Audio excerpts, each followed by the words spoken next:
মনে করবে এবং তার সে সবসময় বলতে পারবে আমি যে এরকমের বেতাগী কল্যাণ সমিতির মাধ্যমে এই বৃত্তিটা পেয়েছি, আমার অবশ্যই আমার স্মরণে আছে, আমার জীবনের পাথেও এটা। এভাবে আমরা মনে করি মহতী উদ্যোগ নিয়ে সৎভাবে লেখাপড়া করলে কিন্তু অসৎভাবে নয়, এবং ভালো বই পুস্তক পড়াশোনা করতে হবে। অন্যথায় এই জিনিস পাওয়া যাবে না। এখন আমাদের জনসংখ্যা অনেক বেশি, আমাদের সমস্যা প্রচুর, কোটি কোটি সমস্যা। এর ভিতরে এই ছেলেমেয়েরা যদি সুন্দরভাবে লেখাপড়া করতে পারে এই কষ্টের মধ্যেও, কারণ এই লেখাপড়া করা এত সুখের জিনিস না, কষ্ট করতে হবে বাবা মাকে, সন্তানকে, তাহলে এই সুন্দর একটা পরিবেশ পাবে। এই হাজার কোটি প্রতিযোগিতার মধ্যেও তো প্রতিভায় ভালো করবে। তো যারা ভালো করেছে তারা আরো ভালো করুক, এবং তাদের দেখা দেখি অন্যরা আরো ভালো করবে। এবং এই বৃত্তিটা যে বেতাগী কল্যাণ সমিতির মাধ্যমে তারা পেল, এই কল্যাণ সমিতিকে তারা স্মরণ রাখবে, তারা প্রয়োজনে এই সমিতির জন্য অবদান রাখবে।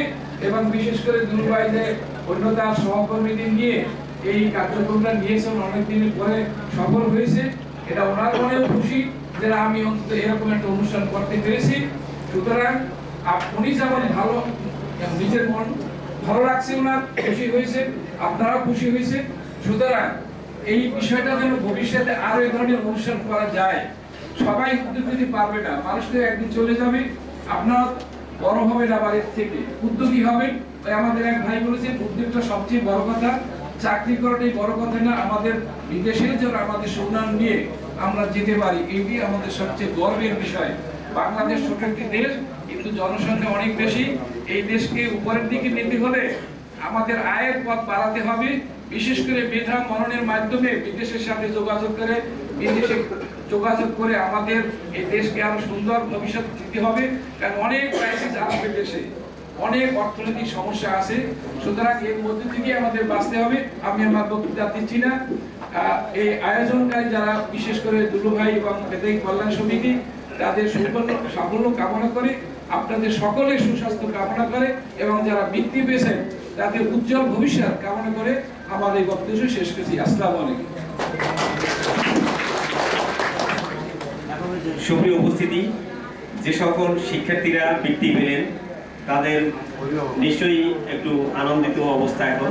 তো আমরা তাদের অভিভাবকদের পক্ষ থেকে একজনের বক্তব্য শুনবো, এবং শিক্ষার্থীদের পক্ষ থেকেও আমরা অনুভূতি, প্রতিক্রিয়া আমরা একটু জানতে চেষ্টা করব। শিক্ষার্থীদের মধ্যে কে বক্তব্য দিবে, সেটা একটু পরে, কিন্তু তার আগে আমার অভিভাবকের বক্তব্যটা আগে শুনবো। অভিভাবকের মধ্যে আমরা আসাদুজ্জামান রিপন ভাইকে আহ্বান করবো যে আপনার প্রতিক্রিয়া জানানোর জন্য। সুধী মণ্ডলী, সুপ্রিয় উপস্থিতি, একটি গুরুত্বপূর্ণ বিষয় হয়তো একটু জানানো দরকার ছিল আর আগেই, আপনারা একটু জেনে নেন। এই যে বৃত্তি প্রোগ্রামটি, এই প্রোগ্রামটি আমাদের স্বনামধন্য সভাপতি সাহেব, উনি আমাদের নির্বাহী পরিষদের মিটিং আলোচনা করেছেন, এবং এক পর্যায়ে এরকম একটা ওনার উদ্যোগেই এই বিষয়টা কিন্তু আমরা উদ্যোগে পেয়েছি যে একটা বৃত্তি কিভাবে দেওয়া যায়। এরপর থেকে আলাপ আলোচনার প্রেক্ষাপটে যারা মুখ্য ভূমিকায় এগিয়ে আসছেন, বৃত্তিটা তো আমাদের থেকে দেওয়া সম্ভব না, অনেক টাকার ব্যাপার। তো যারা এই ব্যাপারে যারা ডোনেশন দিয়েছেন, আমরা একটু তাদেরকে একটু নাম কাটে বলতে চাই। আপনারা জানবেন তাদের যে অবদান, এই অবদানটা ভবিষ্যতে থাকবে। তারা অনেকেই প্রতিশ্রুতি দিয়েছেন এবং আশা করি থাকবে।